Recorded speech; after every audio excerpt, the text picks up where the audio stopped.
Coming to you straight from the Rio Grande and beyond. Broadcasting to the four corners of the globe. So grab your seat, your coffee, or your sundowner. Okay, everybody, here we go. On point, as always. This is Gloves Off. Gloves Off.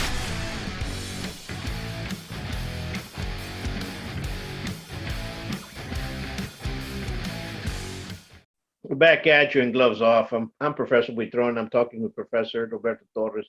We're touching base on Silat, the martial arts, COVID, a bunch of just have a great conversation. How are we doing, Professor? You doing good? Doing good, man. How are you doing? Same thing. We're trying to get everything going here in Texas. You know, tomorrow's a big step forward. I know that you guys in Florida have no more masks. Tomorrow, the governor said no more masks. So let's see which way everything goes. How's everything over there with the pandemic? Is it opening up better, or how is it? It's opening up better. People didn't go wild with, panic here in Florida. I mean, some people have come here as like, man, this is the wild, wild west, And then the governor lightened some of the requirements. And so people are okay. If people wear a mask, they're okay. If they don't wear a mask, they're okay. Nobody's, arguing with anyone and so on, at least that I've seen. So, and things seem to be fine. I mean, it's not like people are fearful, It's a serious thing, no doubt, It's a serious thing going on. And just people are living their lives, People just kind of minding their business, trying to be as good as they can, and that's it. So things are fine here from what I see. Absolutely. I think that's what, people need to be cautious. People need to understand that this is out there. It is out there. Be safe. But, I don't think we have to go back down to the way the lockdowns were and destroy businesses left and right. That's a tough one on people. There's people, I know people that have been hurt. I'm sure you know people with martial arts schools like I do that's it. They're done. They're done. That's gone. They're no longer around. Yeah. And so, not only is that somebody's career living, but it's also an attachment to the community. There are kids that grow up in some of those martial arts schools. They're adults. Generations in some. Yeah, exactly. There are adults who, used to go there as a kid and so on. There are adults who use it as a release for them from their jobs. And it's a shame to see that. So, but it's hopefully we won't see that again because it hurts people, because it's totally unexpected, Absolutely. And hopefully, here we've had some here in Texas, like as well as in Florida, and some guys, like I know some guys that have lost everything. True. And it's a shame because these communities and the people in the communities, they're like here. The governor came out last week here in Texas saying that no more masks. Mm-hmm. The hate against small businesses and the rhetoric of hate towards small businesses. Yeah, it's unfathomable. I mean, to the point of it's get pretty dangerous with some people, how they're saying, and if they start acting upon that, you know what I'm saying? So I think that's something where we should start. Hey, people, you know what? Just calm down. Everybody has to make a living. Let's just respect one another, and let's just move forward. Yeah, it's true. It's true because you put someone in a corner, you know what I mean? They're gonna react, and it just creates a lot of tension. So absolutely. I think we need to avoid all that. Absolutely. Now let's touch base on Silat. A lot of folks do not know what Silat is. So let's touch base on, it's an Indonesian martial art, yes, but let's touch base on how you got involved with Silat and how it's grown and so on and so forth, Okay. So, and it is a vast topic, right? Silat is a vast topic, and there's various names for this art, So I was involved in the martial arts. So I started martial arts around 8 years old, got involved in boxing as well, and so on. And then in around it's got to be 1972, 73, I discovered some of Don Drager's books on Silat. And for some reason, I was mesmerized by those pictures. Now, I was already looking at things about Eskrima and Kali, I was attracted to that because, some of the articles I read at that time, the teachers were using Spanish terminologies. So it attracted me because being Puerto Rican, I'm like, man, it's, and then I knew it involved Spanish fencing and so on. So I'm looking at these Draeger books on Silat. And of course, it's nowhere to be found in the 70s back in New York and Long Island that I know of, and I'm a kid. I'm maybe now, at that point, 14 years old, 15 years old. And one day, the strangest thing, this guy knocks on my door, right? And dark-skinned guy. And I'm like, yeah, can I help you? And he was a college student from Stony Brook University. And he was selling something for school. And so, the adults weren't home and so on. And I'm like, man, nobody's here and so on. And we started talking. And for some reason, I asked him, where are you from? And he says, I'm from Indonesia. And I'm like, Indonesia? Hang on one second. And I run downstairs to my room and I get Draeger's books. And I'm like, you do this? And he goes, Silat. And we start talking. And I'm like, I'm getting the chills telling you this because I'm like a kid in a candy store. This is somebody now who knows some of this material in this book. And he talked to me a little bit about Silat, and then he did a form. And he does this form, and he's doing movements like a tiger. And he finished it. Of course, I'm all mesmerized. I can't tell you today how good that was. Back then, it looked excellent to me, right? And then he says to me, now you think I did the form for you, but I didn't. I did it for the son. He was getting all esoteric, and I'm like, wow, And then he came back when the adults were home, the following Saturday, to see if he could sell whatever he was selling, and it didn't work out. I never saw him again. But that was the first time seeing it, live. Whether he was a legitimate, how skilled he was, I don't know. And then I didn't see it again till about so that was around 72, 73. So I didn't see Silat again until I got to Europe. Okay, when I joined the Army, I asked to go to Asia because I figured, hey, they'll pay for it. I'll be in Asia, I'll train martial arts and so on. So I asked to go to Japan, Hawaii, and Korea. And the Army, in their wisdom, sends me to Germany. And I'm like, Germany? I don't want to go to Germany. I tried to get out of it and so on. But God knew what he was doing. And so when I get to Germany, I'm sent to a small base, and there's a guy there doing Kung Fu. I start training with him and so on. And we start meeting other martial artists. He was connected with other martial artists through Europe. And there was all kinds of systems, Professor. There was Silat, Eskrima, Arnis, Wing Chun. I mean, all kinds of Korean martial arts. It was amazing. And so I got more exposed to that. And then the rest didn't happen until I got out of the Army around 1980, I think it was, 81, somewhere around there. Then I started to get exposed more to Kali, Kuntao, and then more Silat. One of my teachers, one of my Arnis teachers, Matt Marinas, was friends with a man called Joseph Sirigar. Joseph was from, man, I can't remember right now in Indonesia, so I don't want to say. And he would come to our seminars and demonstrate and teach some and so on.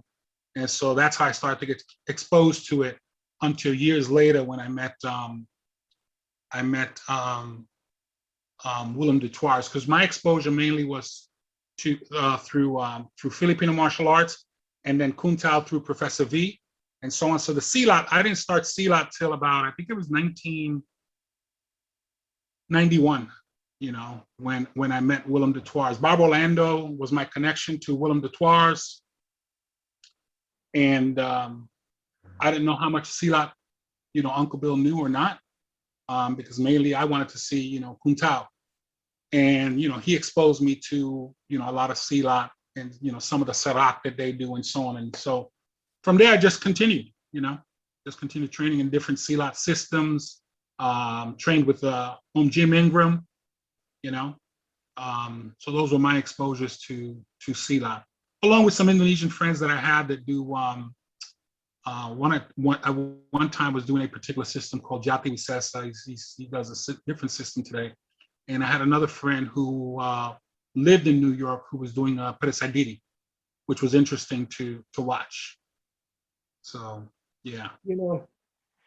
Like you in martial arts, I grew up in Sabat. And when I was in in France teaching, and we used to teach at ISPTT, which was kind of like the PAL system, but for the police athletic league. But over there was the postal service.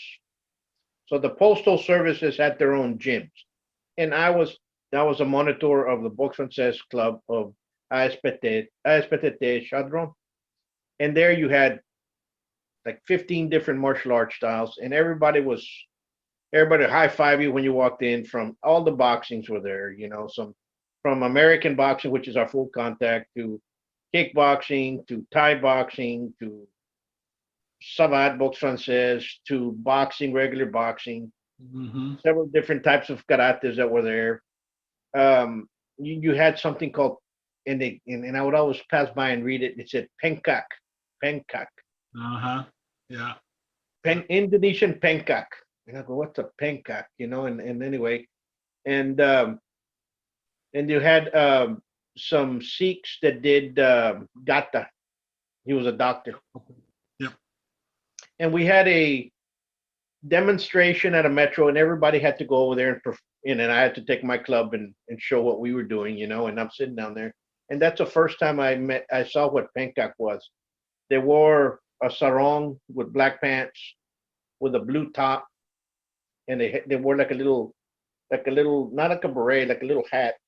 And he was a dentist, okay, and he was from Indonesia, but it was a dentist there, and he comes up there and he was laughing. He goes, I saw you guys fight. You're doing a good job, in French, give me a 5, 5-5, pat me in the back.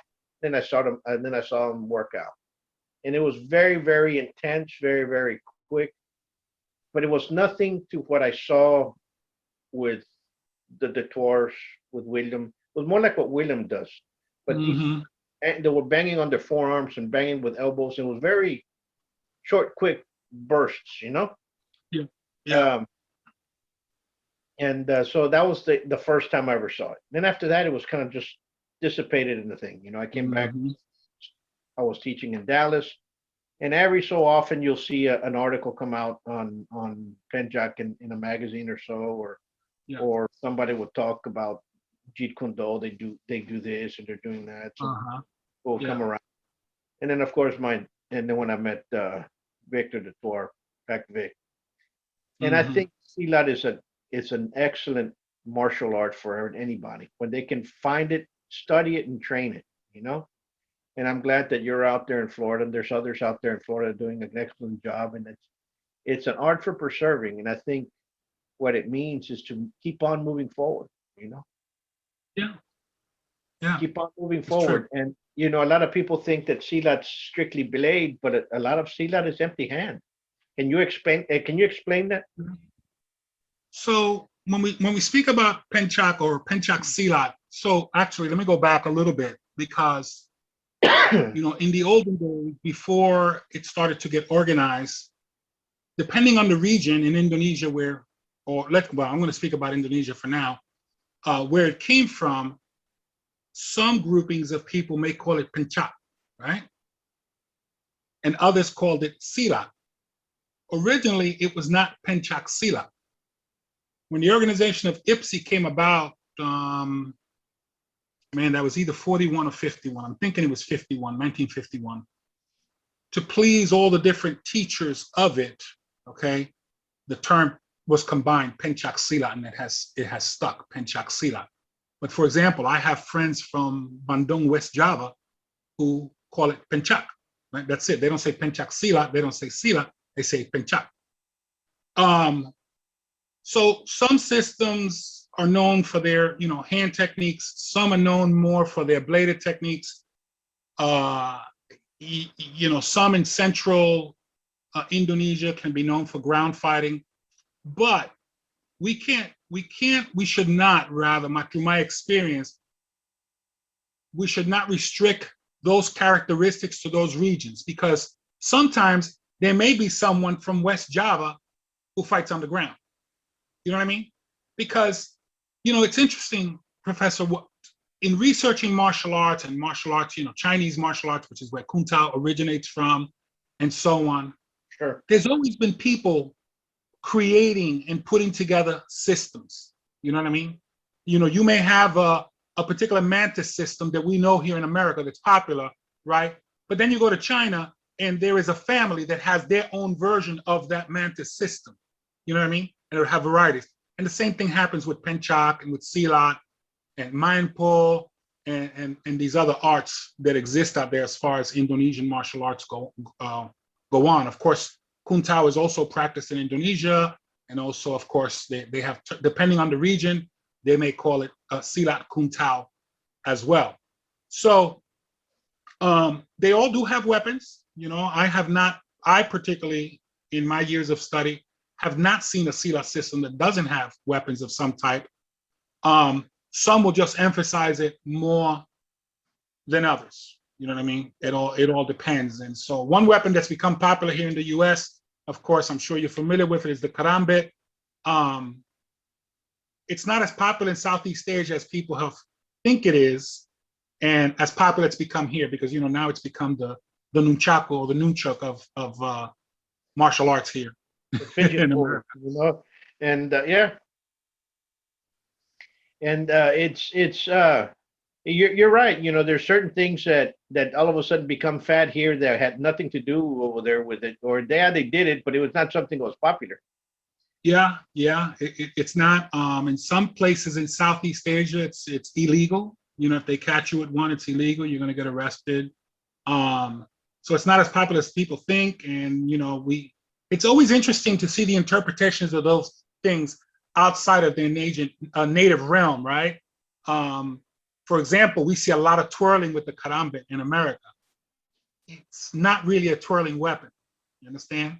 It actually can be very dangerous doing all that twirling with it, right? So, but in America, it's become very popular to twirl it and do different things with it. So it's interesting to watch that and people's interpretation of it, right? Sure. So it's all good. It's all good. Yeah, no, and it's good, and it's good to see because the interpretations and assumptions. I tell this to people. What was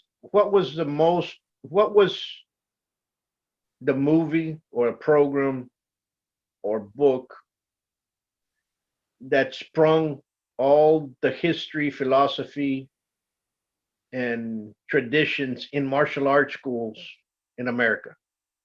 If it wasn't the program of Kung Fu. They came up with a bunch of stuff that was not even around, and they just put it in there, and it's just stuff that they made up to put in there, and that is taking like gospel. And you see it across people that are teaching Korean arts, Japanese arts, American karate arts, Chinese arts, and they're springing that like gospel. Stuff that wasn't even around is being taken like, what, this is the way it's done because Kung Fu, the program had it, and those were Shaolin monks, and people, take it that way, and it was nothing to do that way, and it's what's funny to me, and it's not funny. It's just it's the assumptions and the misknowledge perpetuated as true knowledge. You'll see a style, and they say we teach Korean martial arts. Then they have a Japanese sword with the wrong flag up there. They have they have a Japanese flag instead of a Korean flag, and you're like, okay, and you're like, let's put everything together, or we're teaching Okinawan karate, and you have a praying mantis with a sun in the background. Well, why did you put that on? It looked good. You're like, okay. Yeah. You know what I'm saying? And it's all fun. It's all good. Not making fun of anybody, because now here in America, everything's kind of melting, everything, but it's funny to see. Those things are okay in the sense, now that we're kind of on that subject, those things are okay if it's admitted to, right? Like, look, I really don't know, and I saw this, it looked good, so I put it up, right? The issue comes up when we try to tell students, this is the original, this is classical, this is the way it was done. It's okay until a student finds out, oh, it's not really like that. Now it creates a tarnish on the teacher, the system. Sure. The student starts to doubt things and so on. So I don't particularly have an issue with, you know, people making things up as long as the admittance is there. Hey, I made this up, you know. I mean, I knew a guy in the Army who was teaching martial arts. You know, I think he was from, I forget what state. He was somewhere from the South. And he was self-taught, you know, but he told people that, hey, I'm self-taught, you know, and he did his thing. There's nothing wrong with that. You know what I mean? There's nothing wrong with that. So, you know, people need to understand that, you know, each culture, each nation has its cultures. That's right. Okay, the Indonesian have their cultures, and Filipinos have their culture. The Japanese have their culture. On down the road, everybody has a culture. Even though, you know, we might be right next door neighbors, but our cultures are different. You know. That's right. That's right. And people say, no, that's just the way it is. So that's the way it has to be done. No, no, no. Look for the culture. If you're being taught right, you should have that culture continuing inward. That is correct. I understand a lot of people come over and say, we don't want to use a traditional uniform. We're going to use a uniform that we use here. We'll just come to work, come work out as you are, jeans and a t-shirt and what have you not, because we don't live over there. I understand everything that occurs, and I see that, you know, and you can attest to it, because we have a lot of, as you well know, we have a lot of Latinos that come into the United States, and they don't tell their kids, don't speak Spanish, speak straight English. Yeah. You know what I'm saying? So I understand where that comes from. So I see that, you know, so yes, you know, I see where that's coming from. But all in all, martial arts mends people together. The fellowship is there. And once people have good intention, people start producing better. Exactly. And that's the key right there. Good intentions. That's the key. That's the key. Good intentions. You know what I mean? As long as we have that, I think things would be good, and we wouldn't see some of the challenges that we see going on in the martial arts and the infighting and those kind of things. You know what I mean? Absolutely. And let me ask you another question. The question is going to be, how has Silat been accepted within the martial art community where you live at now, Florida? Well, you know, I've been here 14 years, and you know, we moved from Long Island, New York. And you know, there is quite a bit of Filipino martial arts here. And for some reason, people who practice, you know, arnis, eskrima, and so on, they're also attracted to Kuntao and to Silat and so on, right? Because there is an interrelation there, you know, there is a connection there, and so on. So I have found it's accepted. It does get mixed quite a bit, you know, it gets mixed quite a bit, where for some people it becomes all of a sudden their eskrima has Silat techniques or Kuntao techniques, and it appears like it's originally from an eskrima system or arnis system, right? Because the teacher teaches it, doesn't tell the student, hey, I learned this from a Silat system or a Kuntao system, then the student takes it as this. So it's accepted. There's a blending that goes on, you know, but I think, you know, in New York, it was the same thing. Seminars have had a big influence on this stuff, you know what I mean? On people seeing things and picking things up and so on. Sure. You know, so there is it's accepted. Let me just answer your question. It is accepted. People are receptive to it, and they want to learn it and add it to their curriculum. And the only thing with that, my only caveat with that is that we should realize that some of these arts are not enhancements to your art per se. In other words, understood. You may get an elbow from Silat, let's say, and maybe a sweep, let's say, as an example, right? But that alone is not Silat. There's more, right? So sometimes the assumption is made, well, this is Silat. You know, if I elbow like this and I sweep like this, or I kick like this, then this is Silat. But there's more, right? There's more to it. And so we just have to be careful of that, because then it becomes diluted, corrupted. You know what I mean? It's not what it was. Absolutely. Yeah. I'm in full agreement with you on that sense. I'm in full agreement that do not, people come to Savat for the kicks to the legs and kicks on and so forth. They say they do it to enhance whatever they're doing. Right. They don't do it for the sport, or they don't do it for the actual art, or they don't, they don't want to do it to pass it on to others. They just want to pick something up to enhance whatever they have. Right. That's fine if you want to do that. Yeah. But, not all of a sudden something comes out there, it's from I don't know where, and you're like, okay. But regardless, people need to understand that these arts are alive and kicking by themselves, and they're very effective by themselves, and they actually don't need any enhancement, just that people do them correctly. That's right. That is right. Because there's a lot of capable people in Silat and Savat and many other martial arts by themselves, and yes, they can cross train and go out, but when people start, that's what I tell people, start. Okay, I got an elbow from Silat and a sweep from Silat and the kick from Savat, and start mashing. Do you really have good content, or are you just able to do that correctly? Then do they actually mix together right or not? And I tell people this, and I tell them, I'm an executive chef, and I'm going to cook for you. I said, what's your favorite Italian dish?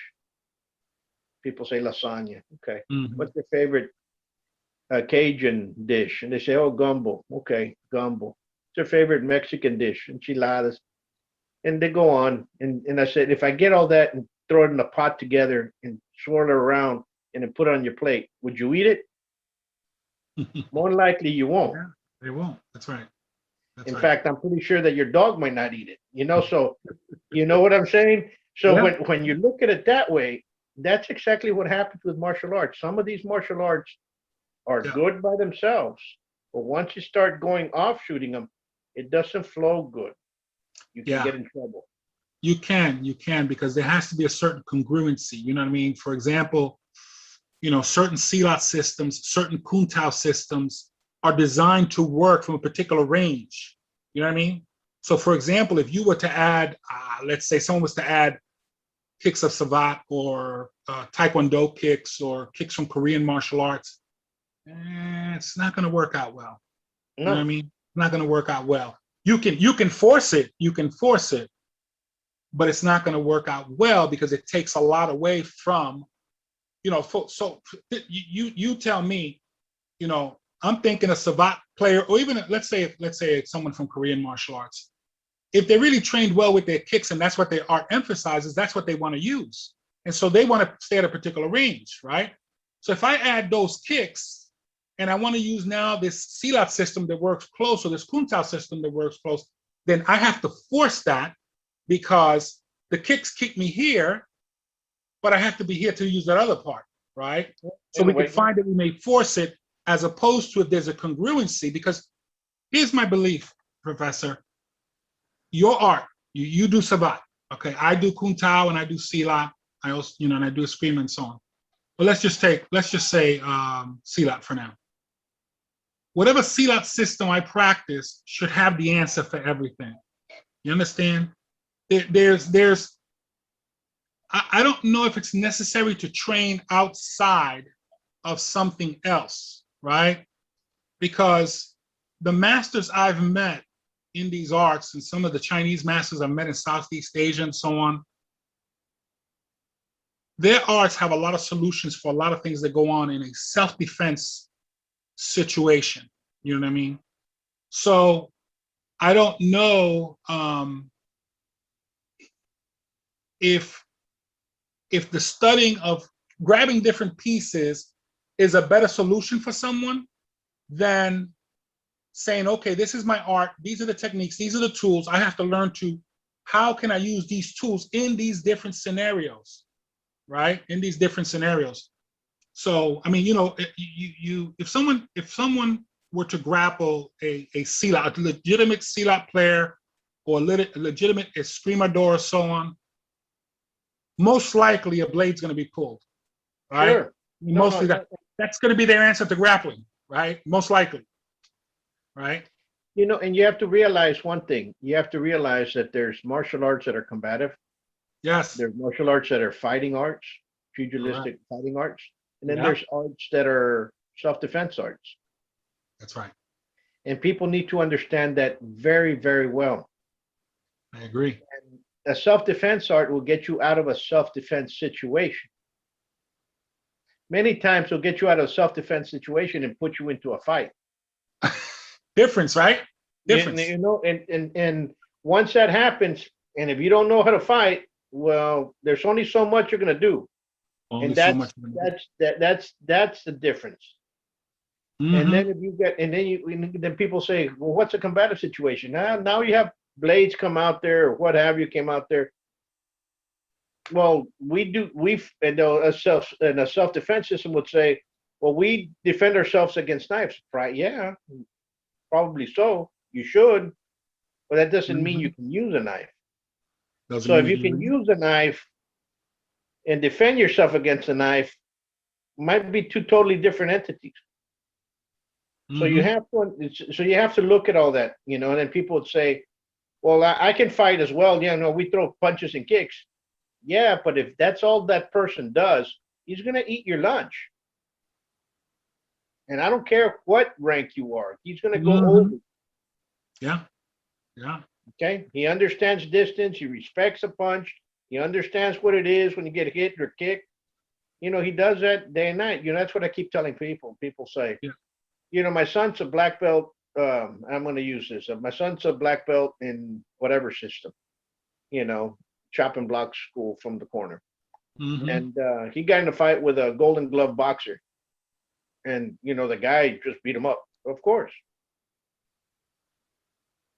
The experience is a lot different. The Golden Glove boxer knows how to fight. He knows how to fight.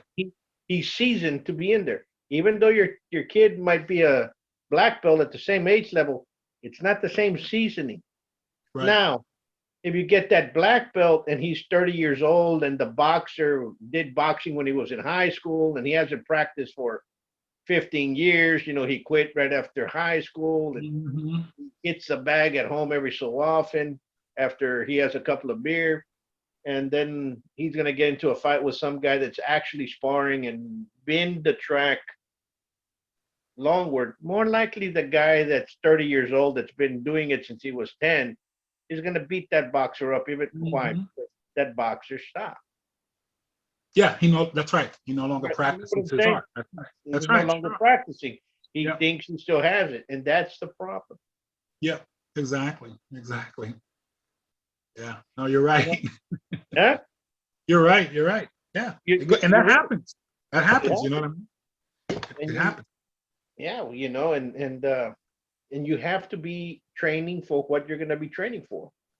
Yeah, I mean, you do, and you know, like I've recommended to martial artists for years. You know, go to a boxing gym and pay some amateur boxer, you know, or a pro that's starting, you know, who's had an amateur career and he's fighting pro.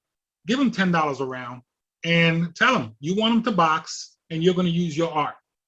Obviously, you can't poke him in the eyes and hit him in the groin and so on, but you know, you may set up throws, you may do this and that, and find out, right? Because a lot of this too boils down to experience, right? The punching is different, footwork is different, and if you've never experienced that, then it's going to throw you off.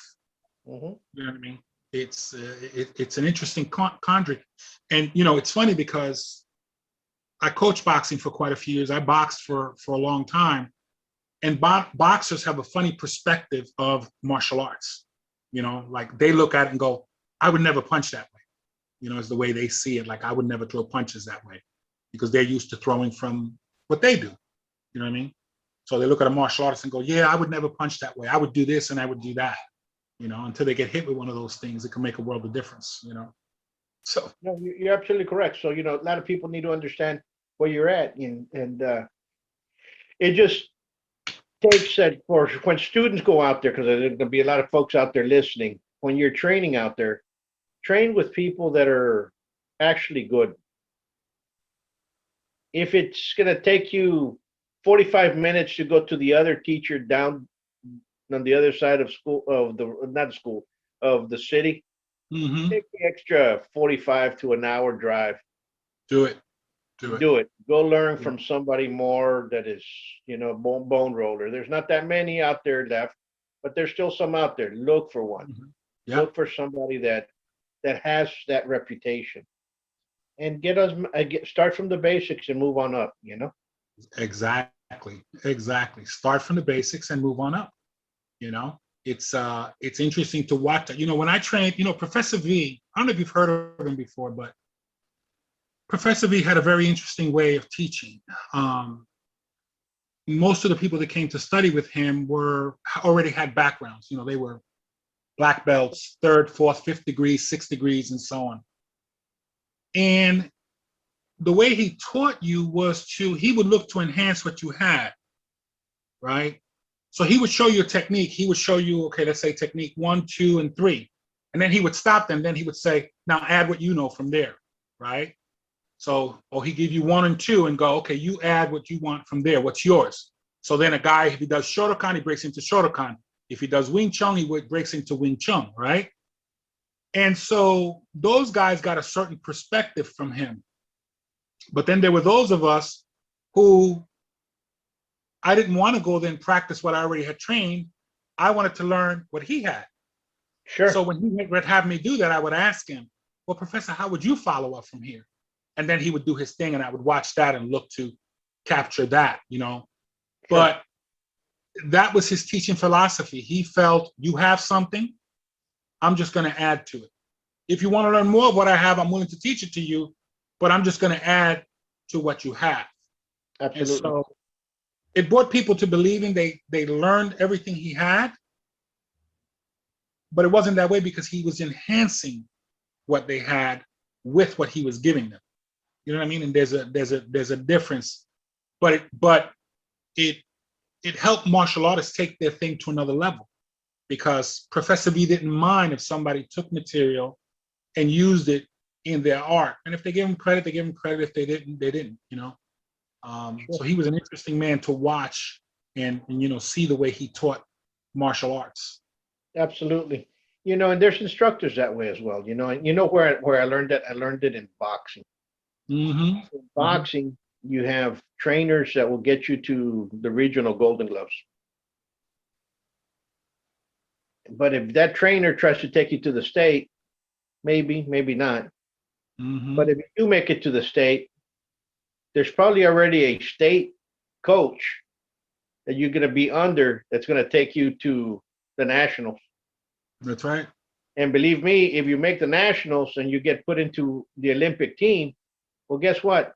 Believe me, you're going to have an Olympic coach that's not going to be your coach in your hometown. That's going to be training you for the Olympics.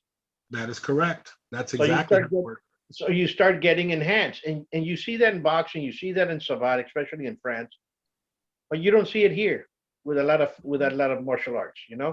There comes a time and place that the instructor has to say, you know what, go train with my cousin or my teacher down the street. You'll become better. You're not throwing them out. You're not doing anything. You're just pushing them over. Or you get instructors like Professor V, and he'll say, you know what, I'm going to teach you from here onward. So he enhanced whatever martial art you had, and he enhanced you to move forward. Yeah, that's exactly. He would do that to people. And some understood that, some didn't. It's just interesting to watch. Sure. But he was an interesting person to learn from. Because he had certain philosophies about martial arts and the way it should be done. So Absolutely. Anything else you'd like to add to the table? Because I enjoyed talking, and it's a great conversation. Anything. I mean, I don't know what else you may be interested in hearing about. Obviously these arts have a lot to offer. In the realm of Kuntao, I'll speak about that a little bit. Because Kuntao, is a subject that is interpreted a lot of different ways. You know what I mean? And so I'll say this: when the conversation of Kuntao comes up, what individuals need to recognize is when we use that term Kuntao, what Kuntao are we speaking about? Are we talking about Kuntao that came from China? Kuntao that came from China to the Philippines and then was enhanced there? Different things were done to it? Or are we talking about Kuntao that developed in Indonesia or Malaysia or Brunei or Singapore, right? Because there are differences, right? There are differences. Kuntao is not one. It's not one thing. It's many things. It's like saying, karate. There's other systems of karate, different characteristics, different things, and so on. So, because a lot of people feel, well, Kuntao is only in Indonesia, right? It came from, it's a Chinese influence, but it's only in Indonesia, and that's not accurate. There is different areas and regions and ways that it's practiced, and different cultural influences on it, that make it different. And there are, for example, some systems that have the title Kuntao, but really are native, like Indonesian martial arts, you know what I mean? And somehow the word got in there because we're talking, the Chinese come into those areas, 1,500 years ago, like a long, long time ago. So it's not one particular thing. Most of the time here in America, when people hear the term Kuntao, they think, oh, Indonesian martial arts. That's accurate. But if we say Kuntao, Chinese martial arts, that's accurate too. And if we say Malaysian martial arts, that's accurate as well. You know what I mean?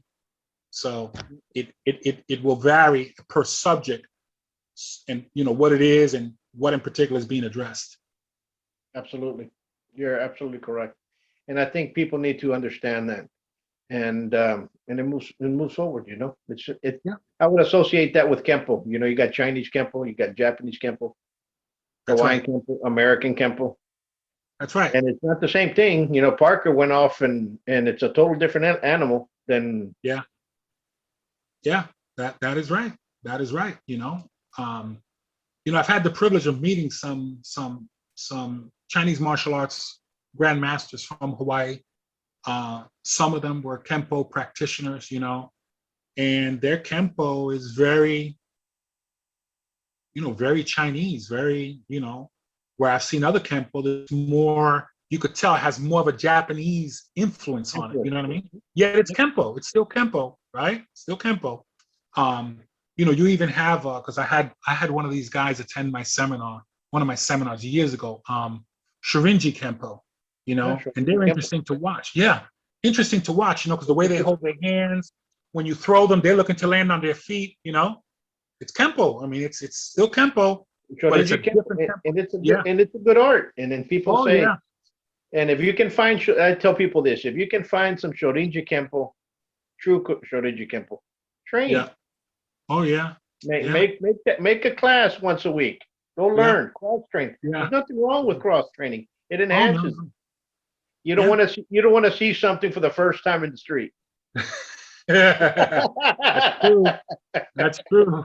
Yeah, that's not a good surprise. You know what I'm saying? So understand what they're doing. Yeah. No. It's a nice art to see. It's they have a good training methodology to them and so on. And again, when you talk, that was a good subject. You mentioned Kempo. There's varieties of it. So when we talk Kempo, which one are we talking about? Yeah, right? Absolutely. Well, Professor, it's a great talking to you. We'll do it again, and we'll pick up another subject. And if folks want to go train with you, how can they find you? They can find me on Facebook, Roberto Torres. They can find me there. They can go to taliointernational.com and see our website there. And our email is talio, INT, short abbreviation for international, at gmail.com. Someone can contact us through there and, whatever we can help with.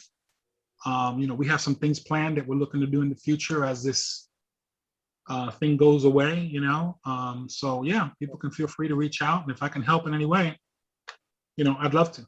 Absolutely. Thank you so much for having me here. And it's been an honor. Thank you. It's an honor, and we'll have more laughs and continue conveying. It's always good to touch base with other martial artists, and sometimes somebody gets in a problem, and others can help them out. And it's also good to see people that are doing it correctly and pushing people correctly.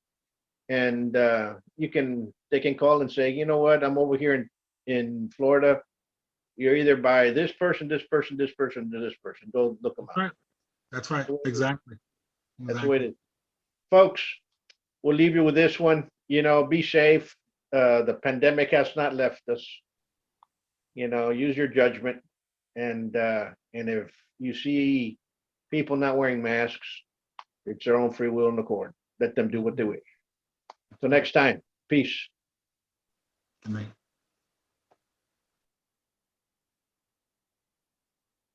Today, in America, more than 5.5 million men, women, and children train in a martial art regularly. Buitron Academy has been serving Laredo for over 30 years now. Our adult classes are geared for producing the best in you, teaching you street-ready techniques. With the arts of Silat and Kinpo, you'll learn the traditions of these sciences of combat as passed down professor to student.